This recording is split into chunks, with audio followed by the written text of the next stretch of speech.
Hello everyone, कैसे हैं आप सब। स्वागत है आपका हमारी आज की इस वीडियो में and physical division of India के थर्ड पार्ट में, जिसमें आज हम पढ़ेंगे one of the most important physical division of India, that is the peninsular प्लेटू। इस चीज़ को आज हम पढ़ेंगे। और मैंने ऐसे जैसे मैंने आपको बोला कि one of the important most important division है। अभी तक हम political division of India 3 videos में कंप्लीट कर चुके हैं और आज हमारी थर्ड वीडियो है फिजिकल डिवीजन ऑफ इंडिया पर। फिजिकल डिवीजन ऑफ इंडिया को हम 5 वीडियोस में कंप्लीट कर देंगे। इसके बाद आपका political and physical division of India बिल्कुल कंप्लीट हो जाएगा और आपको ये पीडीएफ हमारे टेलीग्राम चैनल पर हम जैसे ये टॉपिक कंप्लीट होता है हम हमारे टेलीग्राम चैनल पर अपलोड कर देंगे और जनरल अवेयरनेस के नए टॉपिक को हम शुरू कर देंगे। तो चलिए हम आज के पार्ट की तरफ मूव करते हैं, द पेनिनसुलर प्लेटू। इससे पहले जो हमने पार्ट्स कंप्लीट किए हैं, the northern plain, the greater Himalayas. अगर आपको इसमें किसी पार्ट में भी कोई कन्फ्यूज़न हो आप कमेंट बॉक्स में बोल सकते हैं। तो आज का पार्ट है द पेनिनसुलर प्लेटू। सबसे पहली चीज़ आपको पूछी जाए कि पेनिनसुलर प्लेटू आखिर किस शेप में है, तो ये इन्वर्टेड ट्रायंगल की शेप में है। अगर आप इंडिया का मैप देखो, इंडिया का मैप साउथ की तरफ इस तरह से है, ठीक है। और ये शेप किसको दर्शाता है? ये शेप इन्वर्टेड ट्रायंगल को, यानी कि triangle in inverted form, inverted triangle की शेप को ये दर्शाता है। तो हमारा पेनिनसुलर प्लेटू इन्वर्टेड ट्रायंगल में है। और इसकी अगर बात की जाए आखिर ये पेनिनसुलर प्लेटू है क्या, ये कैसे बना, फॉर्मेशन कैसे हुई, इसका डिवीज़न कैसा, ये सब चीज़ें हम पढ़ेंगे। पहले मैं आपको पूरा डायग्राम के थ्रू समझा दूंगा, उसके बाद हम पूरी इसकी थ्योरी समझेंगे। सबसे पहले देखते जाइए दोस्तों कि आखिर जो हमारा पेनिनसुलर प्लेटू है इसकी 2 डिवीजन्स आती हैं। पेनिनसुलर प्लेटू की 2 डिवीजन्स आती हैं। अगर मैं बात करूं ऊपर वाली डिवीज़न की, ऊपर वाली डिवीज़न है द सेंट्रल हाईलैंड। अभी सिर्फ नाम समझ लीजिए, फिर मैं आपको पूरा एक्सप्लेन करूंगा। और नीचे वाली डिवीज़न, जो डिवीज़न एक्चुअली नर्मदा रिवर के नीचे आती है, साउथ की तरफ आती है, उस डिवीज़न को हम बोलते हैं द डेक्कन प्लेटू। ठीक है, ये आ गई इसकी 2 डिवीजन्स। अब ये मैं आपको डायग्राम के थ्रू समझाता हूँ कि आखिर ये है कैसे। यहाँ पर देखिए, ये हमारा इंडिया का आपको एक रफ टाइप का आपको मैप दिख रहा होगा। यहाँ पर जब हम यहाँ पे, आपको पता गुजरात है, ठीक है। यहाँ से नीचे की तरफ अगर आप देखो साउथ की तरफ, तो हमारा इंडिया का मैप एक इन्वर्टेड ट्रायंगल की तरह दिखेगा आपको। तो ये हमारा पेनिनसुलर प्लेटू, जिसमें सेंट्रल हाईलैंड जो नर्मदा रिवर तक का पार्ट और नर्मदा रिवर तक के साउथ का पार्ट जो डेक्कन प्लेटू का आता है। ऊपर वाला पार्ट सेंट्रल हाईलैंड का, नीचे वाला पार्ट डेक्कन प्लेटू का, ठीक है। ये 2 डिविजन्स में पूरा पेनिनसुलर प्लेटू हमारा डिवाइडेड है। इसी में ही अगर बात की जाए, आपके वेस्टर्न घाट्स आते हैं, ईस्टर्न घाट्स आते हैं, ये सब हम देखेंगे। सबसे पहले जो मैंने बात बोली आपको कि हमारे पेनिनसुलर प्लेटू के 2 डिविजन्स हैं। दी सेंट्रल हाईलैंड कहाँ तक? नर्मदा रिवर तक। नर्मदा रिवर के नॉर्थ में सेंट्रल हाईलैंड आता है और नर्मदा रिवर के साउथ तक का जो पेनिनसुलर प्लेटू का पार्ट है, दैट कम्स अंडर डेक्कन प्लेटू। और इसके बाद इसी का ही, अगर मैं बात करूं मेघालय प्लेटू की, इसी का ही एक्सटेंशन जाता है ऊपर। कहाँ पर? गारो, खासी, जैंतिया। तो जो जो मैंने आपको तीनों टर्म्स बोले, तीनों हिल्स बोले थे, यहाँ पर मैंने आपको बताया था कि ये हिमालयस का पार्ट नहीं है, ये एक्चुअली इन्हीं का ही, मेघालय प्लेटू, डेक्कन प्लेटू का ही एक एक्सटेंशन है, ठीक है। ये चीज़ आपको एक समझ हो जानी चाहिए इस चीज़ की। अब हम धीरे धीरे करके इन सभी चीज़ों को पढ़ना स्टार्ट करते हैं। सबसे पहले हम इसकी, जो मैंने आपको बात बोली, डिवीजन्स, यानी कि central highland and Deccan plateau, इन दोनों को थोड़ा समझते हैं। सबसे पहले पेनिनसुलर प्लेटू आखिर ये है क्या? प्लेटू वो जगह, यानी कि ऐसा माउंटेन जो जिसकी पीक नहीं होती दोस्तों, ये ऊपर से फ्लैट होता है। माउंटेन एक्चुअली में ऐसे पीक होती है माउंटेन की, पर यहाँ पर प्लेटूज़ की पीक नहीं होती, प्लेटूज़ ऊपर से पूरे फ्लैट होते हैं। तो ये चीज़ हो जाती है प्लेटू। और पेनिनसुला, पेनिनसुला वो जगह जो पानी से घिरी हुई होती है, वो जगह आती है पेनिनसुला। और अगर आप हमारे इंडिया का साउथ मोस्ट पार्ट देखें, साउथ तरफ डायरेक्शन पर जाओ, तो जो हमारा इन्वर्टेड ट्रायंगल की तरह पार्ट है, ये पूरा पानी से ही घिरा हुआ है हर तरफ से, ठीक है। पूरे 3 डायरेक्शंस में पानी से घिरा हुआ है। और जो ये 3 डायरेक्शंस में पानी से घिरा हुआ होता है, इसी को हम बोलते हैं पेनिनसुला, और ये टर्म्स बन जाती है पूरी द पेनिनसुलर प्लेटू। ठीक है क्या ये? It is a table land compose of the old crystalline igneous and metamorphic rocks. It was form due to breaking and drifting of the Gondwana land. Gondwana land की ब्रेकिंग और उसकी ड्रिफ्टिंग के कारण ये बना। अब आपको गोंडवाना लैंड का कोई कन्फ्यूज़न नहीं होगा जिन्होंने मेरे पुराने लेक्चर्स देखे हुए हैं। ठीक है, one of the distinct features of peninsular प्लेटू is black soil area, जो डेक्कन ट्रैप जिसको हम बोलते हैं। अब ये ब्लैक सॉइल एरिया कैसे आया हमारे डेक्कन प्लेटू में, हमारे पेनिनसुलर प्लेटू में ये ब्लैक सॉइल एरिया कैसा आया? ये एक्चुअली किस पे आता है? ये फॉर्मेशन ऑफ डेक्कन प्लेटू पे आता है, जो मैं आपको आगे पढ़ाऊंगा। आपको ये बिल्कुल समझ आ जाएगा कि आखिर ये ब्लैक सॉइल एरिया कैसे आया। हमारे पेनिनसुलर प्लेटू के दो डिविजन्स हैं, कौन कौन से? The central highlands and the Deccan plateau. Central highland the part of the peninsular plateau lying to the north of the Narmada river. Narmada river के नॉर्थ में जो पेनिनसुलर प्लेटू का पार्ट आता है उसको हम बोलते हैं the central highland, covering a major portion area of Malwa plateau. ये मालवा प्लेटू का मेजर पोर्शन जो है इसी सेंट्रल हाईलैंड में ही आता है, जिसका ईस्ट वर्ड एक्सटेंशन, अगर सेंट्रल हाईलैंड्स के ईस्ट वर्ड एक्सटेंशन की बात करो तो बुंदेलखंड, बघेलखंड, ये सेंट्रल हाईलैंड का ही ईस्ट वर्ड एक्सटेंशन है। और दूसरा द डेक्कन प्लेटू जो नर्मदा रिवर के साउथ में आता है, वो आता है द डेक्कन प्लेटू। ठीक है, जिसका एक्सटेंशन जैसे नॉर्थ ईस्ट की तरफ, जैसे मैंने आपको बात बोली थी, नॉर्थ ईस्ट की तरफ जब जो जाता है तो वहाँ पर मेघालय प्लेटू का ही एक्सटेंशन जाता है, वो हिमालयस का पार्ट नहीं आता। गारो, खासी, जयंतिया हिमालयस का पार्ट नहीं है, ये डेक्कन प्लेटू का ही ये एक्सटेंशन है। ठीक है, डायग्राम के थ्रू देखिए आप, मैं क्या बोलने की कोशिश कर रहा हूँ। ये डिफरेंट प्लेटूज आपको दिख रहे होंगे। ठीक है, ऊपर वाला पार्ट, नर्मदा रिवर के ऊपर वाला पार्ट आता है द सेंट्रल हाईलैंड, एंड जो नीचे वाला पार्ट आता है नर्मदा रिवर के साउथ वाला पार्ट, उसको बोलते हैं डेक्कन प्लेटू।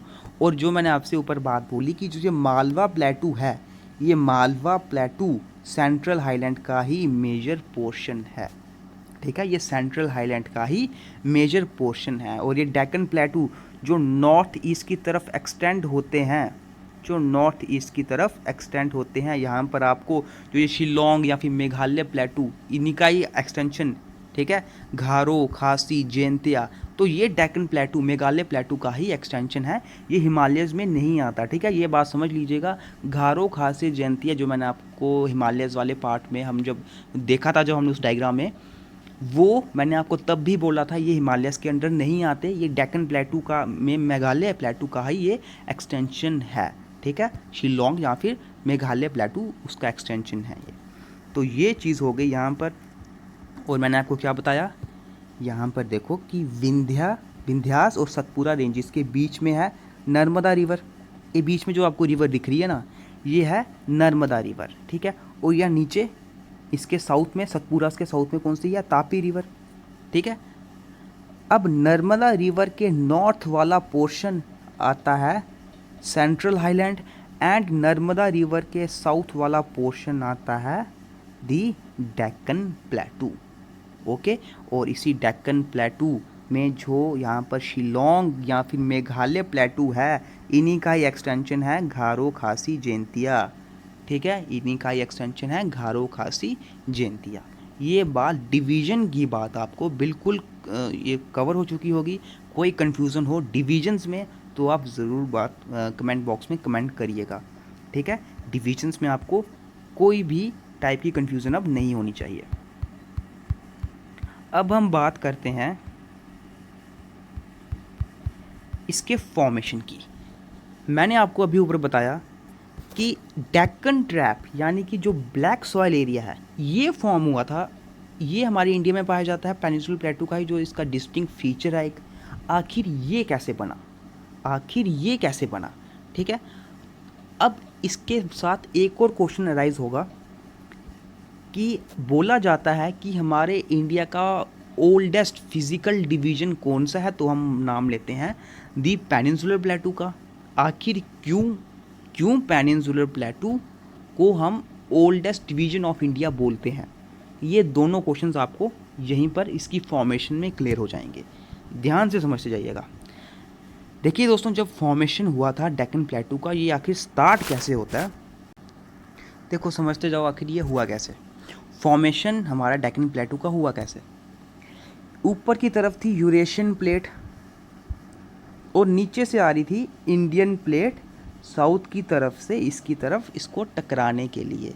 तो यहाँ पर दोस्तों हुआ क्या कि बीच में रास्ते पर था एक एक्टिव वोल्केनो, यानी कि एक ऐसी जगह यहाँ पर रेगुलरली वोल्केनो इरप्ट हो रहा था, हर दिन वहाँ से वोल्केनो इरप्ट हो रहा था। तो जब हमारी इंडियन प्लेट यूरेशियन प्लेट की तरफ बढ़ रही थी, रास्ते में आता है वोल्केनिक इरप्शन, यानी कि उस पॉइंट को आखिर क्या बोला गया, फ्रेंच रीयूनियन हॉटस्पॉट।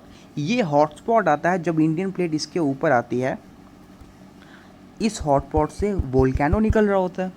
अब ये वोल्केनो जब इंडियन प्लेट के सरफेस पर पूरा बह जाता है, पूरा आता है, पूरा इंडियन प्लेट की सरफेस को कवर कर देता है उस एरिया को, तो वहाँ पर ये लावा सॉलिडिफाई होकर, ठंडा होकर, ये इस एरिया पर डेक्कन ट्रैप यानी कि ब्लैक सॉइल एरिया जो इग्निशियस रॉक्स के वेदरिंग के कारण बनता है, ये एरिया ब्लैक सॉइल एरिया बन जाता है। मैं आपको फिर से समझाता हूँ आखिर ये हुआ क्या कि जब यूरेशियन प्लेट की तरफ इंडियन प्लेट बढ़ रही थी, अब ये चीज़ बहुत साल तक ये चीज़ हुई, बहुत स्लो इंडियन प्लेट इसकी तरफ बढ़ रही थी। पहले 70 मिलियन ईयर्स तक आए, फिर 50 मिलियन ईयर्स तक थोड़े आगे आई, फिर 38 मिलियन ईयर तक, इस तरह 20 मिलियन ईयर, 10 मिलियन ईयर्स तक, इस तरह धीरे धीरे करके ये यूरेशियन प्लेट की तरफ बढ़ रही थी इंडियन प्लेट। रास्ते में बीच में आया द फ्रेंच रीयूनियन हॉटस्पॉट, और जब इंडियन प्लेट इसके ऊपर आती है, यहाँ से वोल्केनिक इरप्शन हो रहा होता है, वोल्केनो निकल रहा होता है, ठीक है। अब इंडियन प्लेट की बिल्कुल मूवमेंट बिल्कुल स्लो होती है, तो यहाँ पर वोल्केनो जो होता है वो इंडियन प्लेट पर पूरा इस तरह से बह जाता है, ठीक है, इंडियन प्लेट पर पूरा बह जाता है और इसके सरफेस पर हो जाता है ये सॉलिडिफाई, यानी कि ठंडा हो जाता है, इसके सरफेस पर सॉलिडिफाई हो जाता है।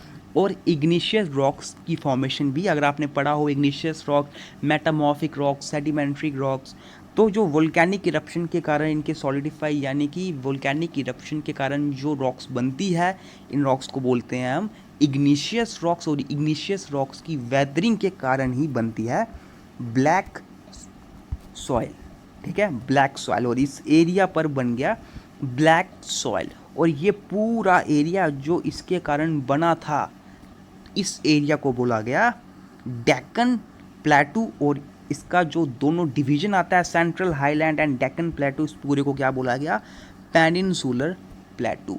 तो क्या बात आपको पता चली, बात ये पता चली कि पेनिनसुलर प्लेटू जब इंडियन प्लेट यूरेशियन प्लेट से टकराई भी नहीं थी, उस वक्त पेनिनसुलर प्लेटू इंडियन प्लेट में बन चुके थे।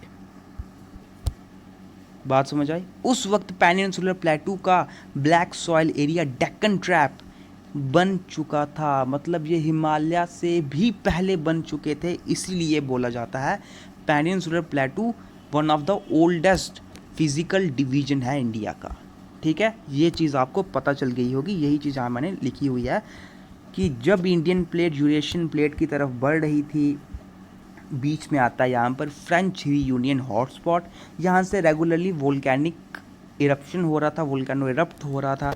अब ये लावा सॉलिडिफाई हो जाता है इंडियन प्लेट पर, as its movement was very slow forming the Deccan plateau, क्योंकि इसकी मूवमेंट काफ़ी स्लो थी इंडियन प्लेट की। जैसे मैंने आपको पहले ही बताया 70 मिलियन ईयर्स तक ये पूरा से मतलब उसकी तरफ बढ़ता जाता है, 70 मिलियन ईयर्स तक, फिर 50 मिलियन ईयर आते हैं, फिर 30 मिलियन ईयर्स, इस तरह से धीरे धीरे करके ये इसकी तरफ बढ़ता जा रहा था। और बीच में आता है फ्रेंच रीयूनियन हॉटस्पॉट, यहाँ पर आकर जब ये हॉटस्पॉट इसके ऊपर, जब इंडियन प्लेट हॉटस्पॉट के ऊपर आती है, इसके थ्रू जो वोल्केनो इरप्ट हो रहा होता है, ये फॉर्म करता है द डेक्कन प्लेटू। और इसी रीजन पर ब्लैक सॉइल फाउंड होती है, जो किसके कारण बनती है, after weathering of igneous rock की वेदरिंग के कारण। और जो ये रॉक क्या है, ये ये सॉइल क्या है, पेरेंट सॉइल है किसकी, ब्लैक सॉइल की। ये जो रॉक है, अगर आपसे कभी एग्ज़ाम में पूछा जाए ना कि ब्लैक सॉइल की पेरेंट रॉक कौन है, ब्लैक सॉइल की पेरेंट रॉक या फिर पेरेंट सॉइल कौन है, इग्नीशियस रॉक, क्योंकि ब्लैक सॉइल इग्नीशियस रॉक के वेदरिंग के कारण ही बनती है। ठीक है, इग्नीशियस रॉक के वेदरिंग के कारण ही ये बनती है।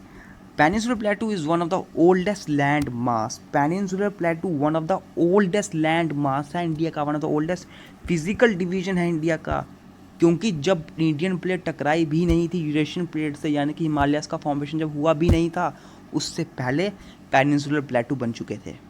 ठीक है, और अगर बात की जाए इन पेनिनसुलर प्लेटू के, अगर आप west and north west portion की तरफ अगर आप देखो, अरावली रेंजेस यहाँ पर आती है। अब ये अरावली रेंजेस कब बनी थी, ये अरावली रेंजेस तो इस पेनिनसुलर प्लेटू के भी कई समय पहले बन चुकी थी, यानी कि जब शुरू में पढ़ा था ना पेंजिया के बारे में, जब हमारा पूरा वर्ल्ड एक सिंगल लैंड मास था जिसको हम पेंजिया बोलते थे, उसके आसपास पूरा समंदर था पेंथाल सा, तो पेंजिया के टाइम पर कहीं जो उसके बीच में इंडियन प्लेट होगी कहीं पर भी, वहाँ पर अरावली तो उस वक्त की थी।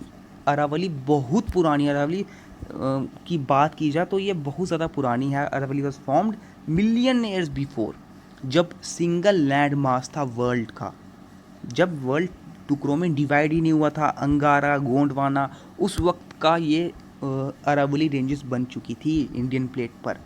ठीक है, तो अरावली रेंजेस तो काफ़ी ज़्यादा पुरानी है, लेकिन पेनिनसुलर प्लेटू, अगर हम मेन फिजिकल डिवीजन्स की बात की जाए, जो भी डिवीजन्स है हमारे 5 से 6 डिवीजन्स हैं हमारे इंडिया की, तो इन सब में सबसे ज़्यादा पुराना आता है पेनिनसुलर प्लेटू।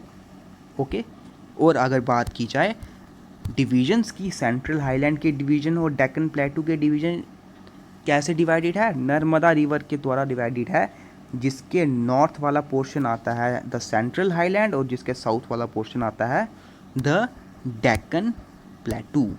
ठीक है, यहाँ तक किसी को कोई भी कंफ्यूजन नहीं होगी।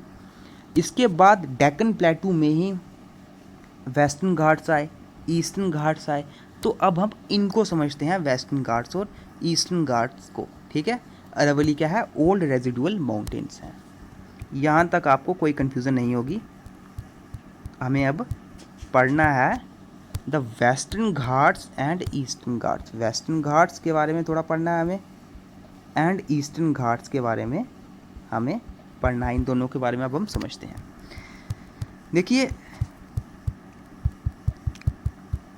वेस्टर्न घाट्स और ईस्टर्न घाट्स की बात की जाए,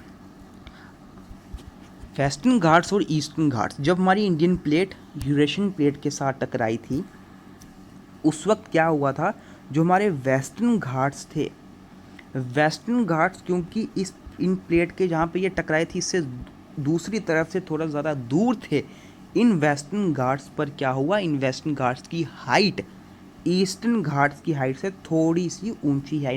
मतलब अगर हाइट की बात की जाए, वेस्टर्न घाट्स ज़्यादा हायर हैं ईस्टर्न घाट्स से। ठीक है, वेस्टर्न घाट्स ज़्यादा हायर हैं ईस्टर्न घाट्स से। अब हम इनको एक करके समझते हैं। अभी तक जितना भी हमने पढ़ा, अभी तक आपको कोई कन्फ्यूज़न नहीं होगी। 2 पार्ट्स अभी तक हम कवर कर चुके हैं। पहला डिवीज़न जो हमारे इसकी पेनिनसुलर प्लेटू की जो डिवीज़न है, जिसमें सेंट्रल हाईलैंड है, द डेक्कन प्लेटू है। दूसरी बात हमने पढ़ा फॉर्मेशन ऑफ पेनिनसुलर प्लेटू, ये भी आपको समझ आ गया होगा। तीसरा हम पढ़ेंगे अभी दी घाट्स, यानी कि जो वेस्टर्न घाट्स हैं, ईस्टर्न घाट्स हैं, ये इन दोनों को हम ध्यान से पढ़ेंगे। ठीक है, एक एक करके समझते हैं। जब हमारी इंडियन प्लेट यूरेशियन प्लेट के साथ टकराई थी, उस वक्त यहाँ पर वेस्टर्न घाट्स और ईस्टर्न घाट्स का फॉर्मेशन हुआ था। ठीक है, अब है क्या, ये वेस्टर्न घाट्स ईस्टर्न घाट से थोड़े हाई हैं, यानी कि हायर हैं, ऊंचाई इनकी ज़्यादा है देन ईस्टर्न घाट से। और एक और इम्पॉर्टेंट बात यह है कि वेस्टर्न घाट आपको गुजरात से लेकर पूरे तमिलनाडु तक कॉन्टीन्यूस दिखेंगे, लेकिन ईस्टर्न घाट कॉन्टीन्यूस नहीं है, इनके बीच में से नदियाँ बह रही हैं, इनके बीच में से नदियाँ बह रही है। ये मैं आपको पूरा डायग्राम के थ्रू समझाता हूँ। ठीक है, पहले मैं आपको ये डायग्राम के थ्रू समझा देता हूँ, ध्यान से देखो। इस तरह से कुछ वेस्टर्न घाट्स की अगर बात की जाए, वेस्टर्न घाट्स गुजरात से लेकर पूरा तमिलनाडु तक ये है कॉन्टिन्यूस। लेकिन ईस्टर्न घाट्स कॉन्टिन्यूस नहीं है, ईस्टर्न घाट्स डिसकॉन्टिन्यूस हैं, क्योंकि इनके बीच से नदियाँ निकल रही हैं, इनके बीच से नदियाँ निकल रही हैं। कौन कौन सी? महानदी, ठीक है, महानदी रिवर आ गई, गोदावरी रिवर आ गई, कृष्णा रिवर आ गई, कावेरी रिवर आ गई। तो इन रिवर्स जो इन घाट्स के बीच में से निकल रही हैं, ये इनको, इस घाट को, ईस्टर्न घाट को डिसकॉन्टिन्यूस बनाता है। ठीक है, ये चारों की चारों नदियों के नाम आपको पता होने चाहिए। ये रही पहली बात। ओके, अब हम इसको थ्योरेटिकल रूप में थोड़ा देखते हैं। Western Ghats lying parallel to the western coast along 6 states के along western Ghat western coast पर लाई करता है। यहाँ पर 6 स्टेट्स कौन कौन सी है? गुजरात है, महाराष्ट्र है, फिर गोवा है, कर्नाटका है, केरला है एंड लास्ट में तमिलनाडु है। ये 6 स्टेट्स हैं यहाँ से वेस्टर्न घाट पूरा लाई करता है। उसके बाद आता है ईस्टर्न घाट। ईस्टर्न घाट मैंने क्या बोला कि यहाँ पे डायग्राम थोड़ी रफ है, यहाँ पर एक्चुअली है क्या, ईस्टर्न घाट बीच बीच में डिसकॉन्टिन्यूस है, क्योंकि इनके बीच से नदियाँ निकल रही होती हैं। कौन कौन सी? स्टार्टिंग कहाँ से होती है इसकी? महानदी रिवर से इसका स्टार्ट होता है, जो पूरा महानदी रिवर से लेकर नीलगिरी हिल्स तक इसका एक्सटेंशन है ईस्टर्न घाट का। ठीक है, the eastern Ghat stretched from the Mahanadi valley से लेकर नीलगिरी हिल्स तक इसका पूरा साउथ में एक्सटेंशन है। ये रही पहली बात। अब अगर ये दोनों का एक्सटेंशन साउथ की तरफ है तो किसी पॉइंट पर आके ये मिलेंगी, बिल्कुल नीलगिरी हिल्स पर आके। नीलगिरी हिल्स ईस्टर्न और वेस्टर्न घाट्स का मीटिंग पॉइंट है। ये हम कई बार एमसीक्यू फॉर्म में डिस्कस कर चुके हैं। Nilgiri hills eastern and Western Ghats का मीटिंग पॉइंट है, और ये है कहाँ पे है? ये है तमिलनाडु में। ओके, यहीं पर नीचे मैंने यही पॉइंट लिखा है, Nilgiri hills in Tamil Nadu is the meeting point of the western and eastern Ghats. Eastern और वेस्टर्न घाट्स का मीटिंग पॉइंट है। दूसरी बात क्या है कि वेस्टर्न घाट्स कॉन्टीन्यूस है, ज़्यादा हायर है ईस्टर्न घाट्स से, और ईस्टर्न घाट्स कॉन्टीन्यूस नहीं है, वो डिसकॉन्टीन्यूस है, क्योंकि इसके बीच में से नदियाँ बह रही हैं, महानदी, गोदावरी, कृष्णा, कावेरी, जो बे ऑफ बंगाल में जाकर गिरती हैं। ठीक है, अब यहाँ पर वेस्टर्न घाट्स हायर है ईस्टर्न घाट्स से, जिनका अगर मैं एक्सटेंशन या फिर जिसका मैं हाइट की बात करूँ तो 900 से 1600 मीटर्स तक की इसकी हाइट है वेस्टर्न घाट्स की, और ईस्टर्न घाट्स की हाइट 600 मीटर्स तक की है, कम हाइट है as compare to western Ghats. यहाँ पर नीचे आप पॉइंट्स देख सकते हैं, they are continuous and can be cross through passes only. ये पासिस के थ्रू इनको क्रॉस किया जा सकता है। मतलब इसका कहने का मतलब क्या है कि यहाँ पर नीचे अगर किसी को इस पॉइंट से इस पॉइंट की तरफ जाना हो,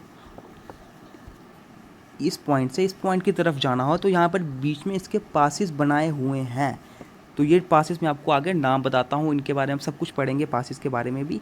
अभी आप सिर्फ रफ आइडिया लीजिए कि अब मैं कहने की कोशिश क्या कर रहा हूँ कि वेस्टर्न घाट्स क्योंकि कॉन्टिन्यूस है, इनके ऊपर पासिस बनाए गए हैं, और पासिस के थ्रू एक पॉइंट से दूसरी पॉइंट पर जाना बहुत आसान है। ठीक है, इसके थ्रू मतलब इसको पासिस के थ्रू भी इसको वेस्टर्न घाट्स को क्रॉस किया जा सकता है। ईस्टर्न घाट्स में ऐसा नहीं चलता। ईस्टर्न घाट्स पर क्योंकि ये डिसकॉन्टिन्यूस हैं, ये कॉन्टिन्यूस नहीं है, इसीलिए यहाँ पर आपको पासिस ना ही, यहाँ पर आपको पासिस, और दूसरी बात ना ही इनकी हाइट इतनी ज़्यादा है as compare to western Ghats. ठीक है, they are higher than Eastern Ghats. Eastern Ghat से ये हायर है, इनका एवरेज एलिवेशन 900 टू 1600 मीटर है, और इनका एवरेज एलिवेशन 600 मीटर है। इसलिए जो पीक्स हैं, क्योंकि ये कॉन्टिन्यूस हैं, एक दो हायर है ईस्टर्न घाट से, इसलिए जो पीक्स हैं जैसे कि अनाईमुड़ी पीक, जो हमारे पूरे साउथ इंडिया की हाईएस्ट पीक है, वो भी वेस्टर्न घाट्स में आती है। दोदा बेटा पीक, ये भी वेस्टर्न घाट्स में आती है। ठीक है, अब रही सबसे इम्पॉर्टेंट बातें। एग्ज़ाम में पूछा जाए वेस्टर्न घाट की हाईएस्ट पीक कौन सी है? Anaimudi is the highest peak in Western Ghat, और इसी के साथ ये साउथ इंडिया की भी हाईएस्ट पीक है। दूसरी बात, ईस्टर्न घाट की हाईएस्ट पीक कौन सी है? ईस्टर्न घाट की हाईएस्ट पीक कई बुक्स में लिखा गया है महेंद्रगिरी है, पर महेंद्रगिरी अब नहीं है, अब है जिंदागढ़ा। ठीक है, Jindhagada peak is the highest peak in Eastern Ghats. Eastern Ghats की हाईएस्ट पीक अब जिंदागढ़ा पीक है, दिमाग में डाल दो इसको। ठीक है, महेंद्रगिरी अब नहीं है, अब जिंदागढ़ा इज़ दी हाईएस्ट पीक। तो ये इसी के साथ हमारे तीनों पार्ट्स कंप्लीट हुए पेनिनसुलर प्लेटू के। कौन कौन से? पहला डिविजन्स पढ़ा हमने, central highland and the Deccan प्लेटू के बारे में। दूसरा हमने फॉर्मेशन पढ़ा कि क्यों peninsular प्लेटू one of the oldest physical division है इंडिया का। तीसरा हमने पढ़ा the western Ghats and eastern Ghats के बारे में। ठीक, ये तीनों के तीनों डिवीजन, ये तीनों के तीनों जो पॉइंट्स थे जो पेनिनसुलर प्लेटू के अंडर आते हैं, जहाँ से क्वेश्चंस पूछे जा सकते हैं, हमने ये कवर कर लिए। अब हम थोड़ा सा और इम्पोर्टेंट देखते हैं जो आपको बुक्स में लिखा गया होता है, उसको भी थोड़ा सा पढ़ लेते हैं। The peninsular plateau rising from the height of 150 meter above the river plains up to average elevation 600 to 1000 meters irregular triangle known as peninsular plateau। irregular triangle जैसे मैंने आपको बताया inverted triangle की शेप में ये peninsular plateau आता है, यहाँ पर old crystalline igneous और metamorphic rocks की मदद से ये पूरा बना होता है। इसका टोटल एरिया 1,60,000 किलोमीटर स्क्वायर का इसका टोटल एरिया है। यहाँ पर Deccan प्लेटू is the largest प्लेटू in India. जो हमने पढ़ा नर्मदा रिवर ऊपर की तरफ, सेंट्रल हाईलैंड नीचे की तरफ डेक्कन प्लेटू लार्जेस्ट प्लेटू है इंडिया का। ठीक है, सेंट्रल हाईलैंड नॉर्थ की तरफ, डेक्कन प्लेटू साउथ की तरफ। अब सेंट्रल हाईलैंड भी हमने पढ़ा। Central highland lies to the north of the Narmada river के नॉर्थ में। यहाँ पर जो उसका मालवा प्लेटू था वो मेजर पोर्शन आता है सेंट्रल हाईलैंड का। Aravalli ranges is bounded by the central highland. Aravalli ranges central highland के द्वारा बाउंडेड है। इस कहाँ पर है ये? नॉर्थ वेस्ट में। जो हमने विंध्यान रेंजेस पढ़े थे जो इसके साउथ में है, उसके नॉर्थ वेस्ट में आता है अरावली रेंजेस। ठीक है, इनको सेंट्रल हाईलैंड को मध्य भारत पत्थर भी बोला जाता है। इस टर्म को याद रखो, मध्य भारत पत्थर भी सेंट्रल हाईलैंड को बोला जाता है। ये तो आ गया नॉर्थ पोर्शन। साउथ पोर्शन में क्या आता है? द डेक्कन प्लेटू जो एक ट्रायंगुलर लैंड है जो नर्मदा रिवर के साउथ में ये लाई करती है। किसके द्वारा ये बना हुआ है? हमने पढ़ा फ्रेंच रीयूनियन हॉटस्पॉट के, यहाँ से वोल्केनिक इरप्शन हुआ करता था, उसके कारण ये बना हुआ है। इसी में ही महाराष्ट्र प्लेटू, कर्नाटका प्लेटू, तेलंगाना, रायलसीमा प्लेटू जो आंध्र प्रदेश का है, ये सब प्लेटू डेक्कन प्लेटू में आते हैं। And the eastern and Western Ghats demarcate the eastern and western edges of the Deccan plateau. Eastern Western Ghat जो डेक्कन प्लेटू के एजिस पर हैं, इसके ईस्टर्न और वेस्ट, इसके ईस्ट और वेस्टर्न एजिस पर, ये पूरे इसके द्वारा ही कवर्ड किए गए हैं। ठीक है, ये अपना डेक्कन प्लेटू इनके द्वारा ही कवर्ड है। मेघालय प्लेटू, अब हम एक एक करके जो इसमें डिफरेंट प्लेटूज़ हैं इन सबको एक बार पढ़ते हैं। मेघालय प्लेटू अभी हमने ऊपर पढ़ा शिलोंग एंड और मेघालय प्लेटू, जिसका एक्सटेंशन क्या था? घारो, खासी, जैंतिया। ठीक है, अब इन मेघालय प्लेटू और डेक्कन प्लेटू यानी कि जो ब्लॉक है पूरा पेनिनसुलर प्लेटू का, इनके बीच में गैप है। इस गैप को क्या बोला जाता है? इस गैप को बोला जाता है गारो राजमहल गैप। ठीक है, और इसके अगर जैसे हम ईस्ट से वेस्ट की तरफ जाएं, इस प्लेटू में क्या क्या आता है जो हमने पढ़ा? घारो, खासी, जैंतिया, मिकीर हिल्स, ये मेघालय प्लेटू का ही एक्सटेंशन है, ये आपको पता होना चाहिए। दूसरी बात, बुंदेलखंड पढ़ा हमने। ठीक है, Bundelkhand upland, it is located to the south of Yamuna river. Yamuna river के साउथ में आता है। किसके बीच में? मध्य भारत पत्थर एंड विंध्यान रेंज के बीच में, यानी कि central highland and Vindhyan range के बीच में यह आता है। It is compose of granites and genesis. Granites है यहाँ पर, जेनेसिस है, ये सब इसके अंडर आते, इसके थ्रू ये बना हुआ है बुंदेलखंड अपलैंड। फिर मारवाड़ अपलैंड है, it lies east of the Aravalli range. Aravalli range के ईस्ट में ये मारवाड़ अपलैंड लाई करता है। It is made up of sandstone, shale, limestone of Vindhyan period. Vindhyan period के ये सैंडस्टोन, शेल, लाइमस्टोन उस वक्त का ये बना हुआ है। यहाँ पर अगर आप डायग्राम देखो, ये देखो यहाँ पर बुंदेलखंड आ गया। ये मालवा प्लेटू जो सेंट्रल हाईलैंड का मेजर पोर्शन है। ठीक है, इस तरफ आ गया शिलोंग और मेघालय प्लेटू जिसमें गारो खासी जयंतिया ये सब जो इसका एक्सटेंशन है। छोटा नागपुर प्लेटू है, रांची प्लेटू है, इनको भी एक बार देखते हैं। Chota Nagpur plateau, it covers mostly Jharkhand, Chhattisgarh and Purulia region of West Bengal. Jharkhand, Chhattisgarh और पुरुलिया रीजन जो है वेस्ट बंगाल का ज़्यादातर हिस्सा छोटा नागपुर का प्लेटू इसी में आता है। It is compose mainly of Gondwana rocks. ये किससे बना हुआ है? ये गोंडवाना रॉक्स से ये बना हुआ है with the patches of granites, gneisses and Deccan lavas. Okay, ये तो आ गया प्लेटूज जो इंपॉर्टेंट प्लेटूज हैं। इसके बाद आ गया हिल रेंजेस ऑफ पेनिनसुला जिसमें अरावली था, विंध्यान रेंज था। हमने देखा ना, अरावली रेंजेस है, विंध्यान रेंज है, इन सबको देखते हैं। Aravalli ranges are one of the world's oldest fold mountain running in the north east. Aravalli range one of the world's oldest fold mountains हैं। ठीक है, कहाँ पर है ये?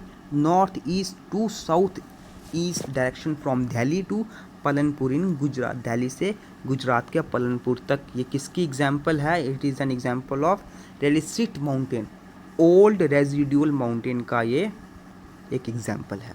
It separates the fertile reason of Udaipur, Udaipur का और जयपुर का जो ये फर्टाइल रीजन है। अब जब हम इंडियन डेजर्ट पढ़ेंगे ना, जब हमारा साउथ वेस्ट मानसून जब दो जगह में डिवाइड हो जाता है, एक तो चला जाता है बे ऑफ बंगाल की तरफ, एक उसकी वो वाली ब्रांच थी, एक उसकी अरेबियन सी वाली ब्रांच थी। तो ये अरावली रेंज क्या करती है, जब ये मानसून आता है हमारे इंडिया में एंटर करता है, ये अरावली रेंज इस मानसून को अपने पार जाने नहीं देती। तो इसके इस तरफ क्योंकि जाने नहीं देती इस मानसून को, तो यहाँ पर रेनफॉल बहुत कम होता है और यहाँ पर क्या बन जाते हैं? थार डेजर्ट। ये हम पढ़ेंगे अपने इंडियन डेजर्ट वाले टाइम पर। तो यहाँ पर आपको समझने की क्या ज़रूरत है कि ये जो फर्टाइल रीजन है उदयपुर का, जयपुर रीजन का, ये अरावली रेंजेस उसको अलग करती है फ्रॉम दी सेमी एरिड जो उसका डेजर्ट वाला एरिया है राजस्थान का, उससे अरावली रेंजेस उदयपुर जयपुर के फर्टाइल रीजन्स को अलग करती है। इसके बाद आता है विंध्यान रेंज आ गया। The range acts as a water divide between Ganga river system with the river system of South India. ये एक वाटर डिवाइड एज मतलब एक वाटर डिवाइड की तरह ये एक्ट करता है, पानी को बांटने की तरह एक्ट करता है। किसके बीच में? गंगा रिवर सिस्टम और जो बाकी सिस्टम है साउथ इंडिया का। The Maikal range forms a connecting link between Vindhya and Satpura. जो मैकाल रेंज है ये एक टाइप का लिंक कनेक्ट करता है किसके बीच में? विंध्या और सतपुरा। विंध्यास रेंज नीचे क्या है? इसके साउथ में सतपुरा रेंज, बीच में रिफ्ट वैली यहाँ से पास होती है नर्मदा रिवर। ठीक है, विंध्यान समझ आ गया, नर्मदा रिवर जो इन दोनों को, विंध्यान और सतपुरा रेंज को अलग करती है। अब हम सतपुरा रेंज के बारे में पढ़ते हैं। इसके साउथ में कौन सी है? तापी रिवर। पहले हम सतपुरा के बारे में देखते हैं। Satpura it is a series of 7 mountains running in east west direction. ये पूरी सीरीज़ है 7 माउंटेन्स की जो ईस्ट वेस्ट डायरेक्शन किसके? Vindhyan in east west direction south of Vindhya and in between Narmada and Tapi. Narmada and Tapi के बीच में देखो कैसे है ये, ऊपर विंध्यान रेंज है नॉर्थ में, बीच में नर्मदा रिवर आई, इसके साउथ में है कौन सी? सतपुरा रेंज। ठीक है, इसके ही साउथ में कौन सी है? तापी रिवर। तो नर्मदा और तापी रिवर के बीच में है सतपुरा रेंज। ठीक है, it comprises Rajpipla hills, Mahadev hills, Maikal range, ये पूरी सतपुरा रेंजेस में ही आती है। तो दोनों पार्ट आपको समझ आ गए। पहला डिविजन्स, ठीक है, दूसरा हमने क्या पढ़ा? डिफरेंट प्लेटूज थे यानी कि फॉर्मेशन हमने पूरा पढ़ लिया। तीसरा घाट्स के बारे में हम समझते हैं। Eastern Ghats it comprises the discontinuous and low hills that are highly eroded by the river such as Mahanadi, Godavari, Krishna and Kaveri. ये discontinuous Ghats and discontinuous hills की फॉर्मेशन है। इसमें किसके कारण? महानदी, गोदावरी, कृष्णा और कावेरी रिवर के कारण। यहाँ पर जो इंपॉर्टेंट रेंजेस है जैसे कि जवादी हिल्स, वैली कोंडा रेंज है, नालामलाई हिल्स है, महेंद्रगिरी हिल्स हैं, ये कुछ इंपॉर्टेंट रेंजेस है। यहाँ पर वेस्टर्न घाट की बात की जाए, वेस्टर्न घाट्स को locally known by different names, इसको लोकली डिफरेंट नेम्स में भी बोला जाता है। जैसे कि महाराष्ट्र में सह्याद्री, नीलगिरी हिल्स इसको बोला जाता है कर्नाटका में, एंड तमिलनाडु में अनायमलाई हिल्स इसको, एंड कार्डामोम हिल्स इसको कहाँ बोला जाता है? केरला में। ठीक है, ये चीज़ आपको वेस्टर्न घाट के अंदर समझनी है। अब ये है कहाँ से कहाँ तक है? South of the valley of Tapi river. Tapi river के साउथ वैली से ये पूरा कन्याकुमारी तक जाता है। The Sahyadri up to 16 degree north latitude are mainly compose of basalt. जो ये सह्याद्रीज है यानी कि जो वेस्टर्न घाट्स हैं जिसको सह्याद्री बोला जाता है महाराष्ट्र में, ये 16 डिग्री नॉर्थ लैटिट्यूड तक बेसाल्ट के द्वारा कंपोज की उसके कारण ये बना हुआ है बेसाल्ट के कारण। अब हमने ये पढ़ा था कि वेस्टर्न घाट्स में डिफरेंट पासेस बनाए गए हैं एक पॉइंट से दूसरे पॉइंट जाने के लिए, ठीक है। इन्हीं डिफरेंट पासेस में से कुछ इंपॉर्टेंट पासेस है जैसे कि थाल घाट जो मुंबई से पुणे तक को कनेक्ट करता है उनके, ठीक है। मुंबई से पुणे को कनेक्ट करने के लिए थाल घाट पास है। पाल घाट पास है बिटवीन पालक्कड़ एंड कोयम्बतूर। इसके बाद भोर घाट है मुंबई एंड नासिक तक के, ठीक है। The eastern and Western Ghats are meet each other at Nilgiri Hills. ये दोनों एक दूसरे से कहाँ मिलती है? नीलगिरी हिल्स में, जो कहाँ पर है? तमिलनाडु में आता है। ओके, इसके बाद इसका डिफरेंस आ गया जो हम ऑलरेडी पढ़ चुके हैं, हम फिर से एक बार पढ़ लेते हैं। Located east of the Deccan प्लेटू। Deccan प्लेटू के ईस्ट पर है ईस्टर्न घाट, डेक्कन प्लेटू के वेस्ट पर है वेस्टर्न घाट। ईस्टर्न घाट जो ईस्ट कोस्ट के अलोंग चलता है, वेस्टर्न घाट जो वेस्ट कोस्ट के अलोंग चलता है। ईस्टर्न घाट डिसकॉन्टीन्यूस है किनके कारण? महेंद्रगिरी, महानदी, कावेरी, गोदावरी, कृष्णा रिवर, इनके कारण। यहाँ पर डिफरेंट रिवर्स जो वेस्टर्न घाट्स में हैं जैसे कि नर्मदा, तापी, साबरमती, एक्स्ट्रा रिवर्स जो इसके रीजन में आती है। इसके बाद लास्ट पॉइंट आता है अनाईमुड़ी जो वेस्टर्न घाट की हाईएस्ट पीक है, साथ ही साथ साउथ इंडिया की भी हाईएस्ट पीक है। ईस्टर्न घाट की कौन सी बताई मैंने आपको? महेंद्रगिरी नहीं है, Jindhagada. Jindhagada is the highest peak of Eastern Ghats.